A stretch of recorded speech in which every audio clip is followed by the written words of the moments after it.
A wheat field in Belgium. 7 in the evening, the ground so churned by rain and cannon fire that men are sinking to their ankles in it. And out of the smoke comes the Imperial Guard, the unit that has never broken, bearskins, in formation, walking uphill into British muskets. They've been held back all day. Everyone on that ridge knows what it means when they finally move.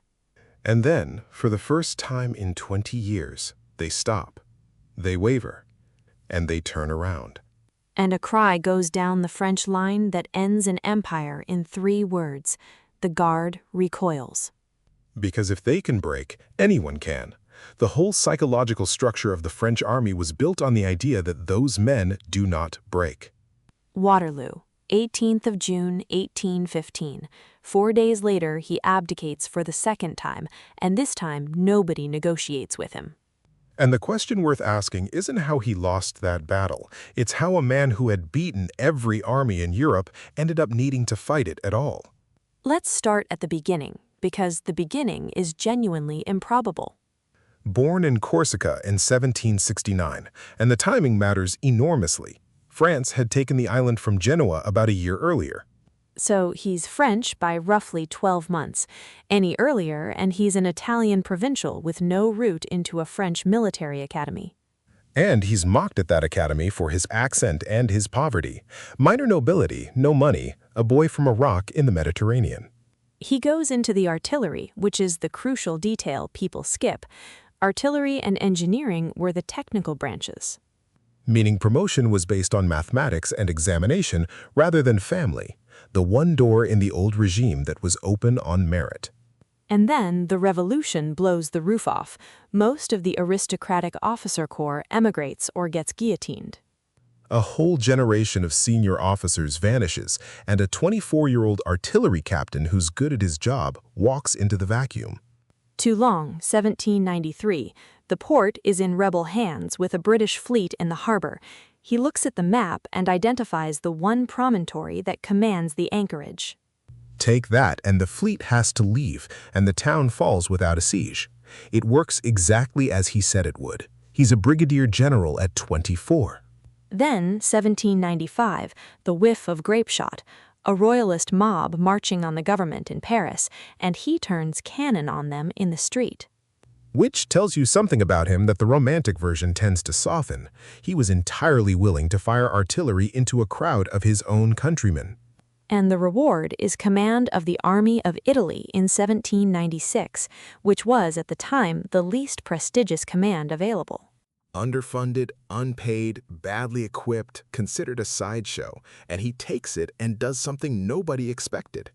He beats the Austrians and the Piedmontese repeatedly with a smaller force by moving faster than they can react and hitting fractions of their army separately. That's his whole method in one line. Never fight the enemy's whole force. Fight half of it twice. And he negotiates his own peace treaty with Austria without waiting for instructions from Paris. Which is the first sign of the real problem. He's already a state within the state at 28. Then Egypt, 1798. Strategically, it's about cutting Britain's route to India. Practically, it's a disaster with excellent press. He wins on land, at the pyramids, and then Nelson finds the French fleet at anchor and destroys it, and the entire army is stranded. And he abandons them, slips back to France with a handful of staff, leaving 30,000 men in the desert. And gets a hero's welcome, because the news of the victories arrived and the news of the catastrophe hadn't yet. Then Brumaire, November 1799, the coup that makes him first consul.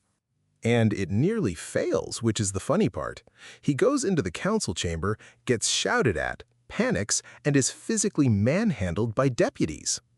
His brother saves it by telling the troops outside that the deputies tried to assassinate him. Soldiers clear the hall. The greatest general of the age nearly lost power in a room full of lawyers because he wasn't good at being shouted at. And now here's the part that gets forgotten under all the battles. As a ruler, in the early years, he was extraordinarily effective. The civil code, property rights, equality before the law, secular marriage, careers open to talent. It's still the backbone of law in a lot of the world. The Bank of France, a reformed tax system that actually functioned. The Concordat, which settled a decade of religious war with the church. A national system of secondary schools, standardized administration through prefects, he turned revolutionary chaos into a working machine. And that's why he was tolerated for so long. He delivered order to a country exhausted for 15 years of it. Then 1804, he crowns himself emperor at Notre Dame, with the Pope present. And the famous version is that he snatched the crown from the Pope's hands. It was actually prearranged, but the meaning was the same. Nobody grants me this. I took it, which is the mission statement of his entire life. And the following year is the peak, 1805, Austerlitz. Which is genuinely one of the best executed battles anyone has ever fought. He deliberately weakens his own right flank as bait. The Russians and Austrians take it, shift their weight downhill to crush that flank, and he drives straight through the center they've just emptied. 2 emperors on the field against him, and he destroys them both before lunch. But 6 weeks earlier, Trafalgar, Nelson wipes out the combined French and Spanish fleets. And that's the fork in the whole story. After Trafalgar, invading Britain is off the table permanently. He can beat any army on the continent, and he cannot reach the one enemy that will never make peace. So he tries economics instead. The continental system. Close every European port to British trade and strangle them financially. And that policy is what kills him. Not Russia, not Waterloo. That policy. Because it requires total compliance from every coastline in Europe, one leak and the whole thing fails. And it hurts his allies more than it hurts Britain. Baltic timber merchants, Dutch shippers, French port cities all lose their trade.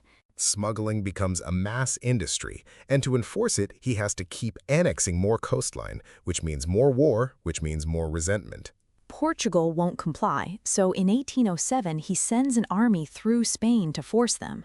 And then decides, while he's there, to depose the Spanish royal family and install his own brother on the throne. And Spain rises, not the Spanish army, the Spanish population. Guerrilla war.